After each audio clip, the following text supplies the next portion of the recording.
Hey guys, this is Karthik and this video is going to be about graphs. I'm going to talk about what graphs actually are and how we can store a graph in memory. But before I actually start, I would like to tell you that I'm thinking about making an entire series on graphs. And I recommend that you try out my series on dynamic programming. I made an entire series on dynamic programming, which I feel is one of the most valuable things this channel has contributed to the programming community. I recommend that you try out that series so you actually like my channel, and if you've already tried out, I hope that you liked it. If you haven't, make sure that you try it out. Also make sure that you like my videos and subscribe to the channel because that helps me to make more videos and that would support my initiative in making a series on graphs. So without speaking too much, let's dive into what a graph actually is and how we can store them in memory. First of all, let's talk about what a graph is. A graph is nothing but a graph G is an ordered pair of a set of vertices and a set of edges. This is what a graph actually is. Now, a set of vertices and a set of edges, remember that. This is what a graph is. Now, graphs are of two types, broadly speaking, directed graphs and undirected graphs. What do we mean by a directed graph and an undirected graph? The only difference between these two graphs is what I mean by an edge. So let's talk about undirected graphs first. An edge is an unordered pair of two vertices. So you can define edge small e as unordered pair of two nodes u comma v. So that means the edge u comma v is the same as the edge v comma u in an undirected graph. Okay, so an edge is an unordered pair of two nodes when we're talking about an undirected graph, whereas when we are talking about a directed graph, an edge is an ordered pair of two nodes u comma v, where u and v are your nodes or vertices of the graph. Okay, this is what an edge is in a directed graph, and this u comma v is not the same as v comma u. Alright, we've talked about edges, but what is a vertex or what is a node? So a node is the smallest building block of a graph. So if you think about the Facebook network or a social network as a graph, you can think about one human or one profile as a node and the connections between those people. So basically, if I am a friend of someone on Facebook, there's going to be an edge between both of us. That is going to be an undirected edge because I am a friend of that guy and that guy is also a friend of me. There's going to be an undirected relation between both of us represented through an edge, and both of us are going to be a node of the graph or a vertex of the graph. But if we talk about maybe Instagram has followers. So I may follow some Bollywood actor. That Bollywood actor does not follow me back, sadly. So this is going to be a directed graph and both of us are going to act like nodes, but I follow that guy. So there is the directed graph edge from me to that Bollywood actor, although I do not follow Bollywood actors, to be very honest. But for the sake of example, I'm following him, right? So there's a directed edge. Now let's see how we actually graphically represent a graph. I'll be shamelessly taking an example from online. This is a graph. This is an undirected graph. This graph has a set of nodes, and there are basically 6 nodes. Each node might store some information in itself or may not. For the sake of simplicity, we are not storing any information in any of the nodes. Although when we are building actual real life graphs, those graphs, each node has some information. My profile on Facebook will be storing my personal information. Now this is a graph, okay, and this has 6 nodes and a lot of edges. The edges are between 1, 2, 2, 3, 3, 4, 4, 5 and 4, 6. These are undirected edges, meaning that 4 and 6 and 6 and 4, both the edge is same. Alright, so this is an undirected graph. The goal of this video is going to be storing this graph in memory. So whenever I want to model a data structure in computer science using a programming language, especially when I'm talking about an object-oriented programming language, I try to build a class. So I'll be like, okay, I'm trying to model an undirected graph, so I'll build a class undirected graph. That's good. I'm trying to model an undirected graph. Although a more smarter way is to make an abstract class graph from which an undirected graph and a directed graph inherit. That is the concept of inheritance in object-oriented programming. But we want our video to be a bit short and not like 40-50 minutes long. We'll be going up with something very basic and we'll follow up in the upcoming videos. Now, when I have an undirected graph, the first thing I do is modeling a data structure. I think what my user needs to have. So I think about the public methods. Now my user needs to know how to instantiate a graph. So when the user is trying to instantiate a graph, let me ask the user how many nodes you want in the graph. So the user will tell me I want this many number of nodes in the graph. I'll handle that and I'll say okay, a graph has been instantiated for you, my user. Now go ahead and do what you want. What else? So for storing this graph in memory, the user will instantiate a graph having 6 nodes and then he would like to add some edges. Let me just see if I'm recording. Yeah, I'm recording, thank God. Yeah. So now the user will be like, okay, I'll be adding some edges. So you need to provide that user a method to add edges. So you'll be like, okay, let me provide the user a method to add an edge. And the user will be adding edges between various nodes. So basically 2 nodes, he'll be like add an edge between node number 1 and 2, maybe. So you'll be like, okay, int u and v, and you'll be adding an edge between u and v and v and u because this is an undirected graph. So v comma u and u comma v is the same pair of edge. Alright. Now let's write the code that a user would write to make this graph in memory. To save some time, I've already copied that code and written it here. So the user will be like, okay, instantiate me an undirected graph, name it my graph, and make sure that it has 6 nodes. The class will handle that and we'll be writing the code for that. Now the user will say, okay, add an edge between 1 and 2, add an edge between 2 and 5, 2, 3, 4, 3, 4 and 4, 6, and maybe 4, 5 as well. So he'll be like, okay, add these edges for me. And the user will be done. User will assume that the graph is now in memory and I can go ahead and do other things with the graph. Now, how do we actually store this graph in memory? Now, there are a lot of ways of storing a graph in memory. The most basic way would be to go with the mathematical definition of a graph and say like, okay, a set of nodes and a set of edges. And then you model an edge. You'll be like, okay, I'll model an edge here through a structure, edge, integer u and v. Right. And this particular thing can basically model your entire graph. An undirected graph is nothing but a set of nodes and a set of edges. That's it. Where u and v and v comma u are going to be treated the same. So that we'll use like an if else etc. We'll model that.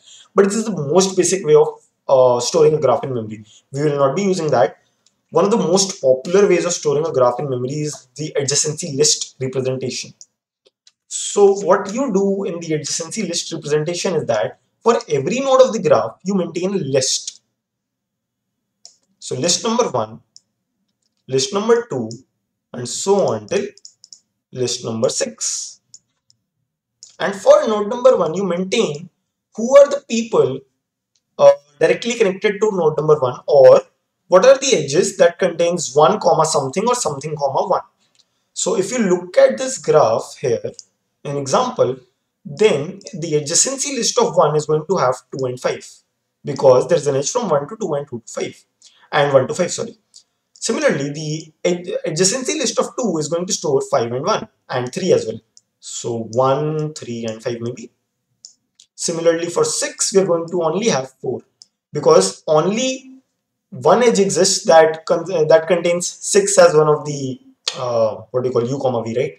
There's an edge 6 to 4 or 4 comma 6, so use the node adjacent to 6 is 4. This is how you actually store a graph in memory, the most common representation. Alright, let's see how I actually store this in memory. What is the data structure I'll be using? I'll be taking a vector of vector int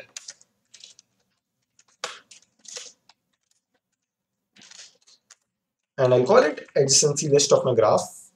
Alright, and this big vector, the outside vector thing, is basically that for node number 1, 2, 3, you want a list for all of them. This is that list. I could have used this thing, but I would go with a vector. Alright, so this outer vector is that adjacency list, and the inner vector is a list for each and every node. What are the people adjacent to this particular node? Okay, now the user has requested me that he wants a graph with these many number of nodes. I say okay, so this means I need these many number of lists in my graph. So I go ahead and I say okay, build me a vector of vector int, or basically get me these many lists. And since I'm thinking about one based indexing, I'll be like, okay, one extra, and you waste the zeroth adjacency list. Really sorry about this. And now my graph is basically ready, but currently there is no edge in the graph. I do have node these many number of adjacency lists. How will I be able to add an edge to the graph? This is how I will add an edge to the graph. I'll be like, okay, take the uth adjacency list, and since you are adding an edge from u to v, or since you are adding the edge u comma v, now v is adjacent to u. So you'll be like, okay, to the uth adjacency list, just push back v. Similarly, since there is an edge uv or vu, since it's an undirected graph, the edge is basically the same. You'll be like, okay, adjacency list, pick the vth adjacency list and add u to it. And that's it. You've added an edge. You could have also had an add node, but for now we omit that part. And you're ready. Your graph is basically now stored in the memory efficiently. How do I check if my graph is actually getting stored or not? Let me have a few more information about the graph. The number of nodes the graph has. So number of nodes the graph has. I'll keep that as a private member. And I'll be like, okay, number of nodes equal to nodes. And using this, I can do some error checking as well. I'll check whether u and v are both greater than 0 and less than equal to the number of nodes. Otherwise, the edge is invalid, right? Add an edge between -1 and infinity, that's invalid. So I can do some error checking as well. And I'll be like, okay, get the number of nodes in the graph, get nodes basically. This will tell me the number of nodes in the graph, and I can return the number of nodes. Of course, this does not actually show me whether my graph got stored in the memory or not, but it's a start. Alright, after this I'll be showing you a more sophisticated graph library that I wrote in my college time. Sorry, I need to print this. And this should give me 6 because there are 6 nodes in the graph, of course. Now, to make sure that we are doing the right thing, let's see who are the people who are directly connected to node number 4. From the diagram, we can see that 3, 5 and 6 are connected directly to node number 4. How can I do that? Let me make another method that will tell me who are the nodes, get nodes adjacent to a particular node, taken the node number, let's say, who are the nodes adjacent to node number x? And you'll be like, okay, return the adjacency list, the x at the adjacency list, because that's what it tells. And you'll be like, okay, vector of integers, it returns the people adjacent to node number x. And I'll request, okay, get me the people who are adjacent to node number, maybe adjacent to node number 4 maybe. And I'll be like, okay, my graph dot get nodes adjacent to node number 4. I'll get in an entire list. I'll print all those nodes to see whether I'm getting the correct thing or not. So node belonging to adj.4.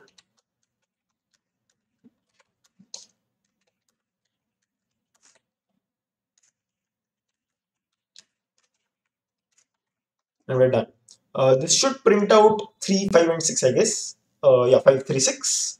And you can see here that adjacent to 4 you have 5, 3 and 6. So a graph actually got stored in the memory, and that's it. That's how you store a graph in memory. And to make more methods, you just go ahead. You can just go ahead and implement more methods here, public or private as per your wish. And that's how you store a graph in memory, especially an undirected graph. For a directed graph, the only difference would be that when someone says that there's an edge from u to v, you don't add an edge from v to u as well. That's the only difference that would appear in a directed graph. Then you weighted and unweighted graphs as well. For now, we omit that discussion. Let me show you a very sophisticated graph library that uses inheritance. So what I did was I implemented an abstract class graph here. This is an abstract class graph. It has this add edge method, because whether it be a directed or a undirected graph, both of them are going to have an add edge method. Both of them may be cyclic or not cyclic. So this is another method, cyclic. There's a breadth first traversal method, there's a depth first traversal method, and a get number of nodes method. That is going to be same for both of them. Then there are some protected methods that get inherited. basically some protected stuff that gets inherited, the adjacency list, etc. So if we talk about the undirected graph implementation here, it has this method addage, very similar to what we had in our example here.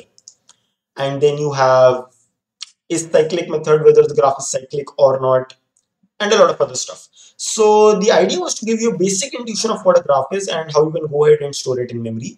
This is the way of storing any kind of data structure in memory. Make a class and think what the user needs to have, and then implement those methods and handle what happens in the background using private or protected methods or public methods.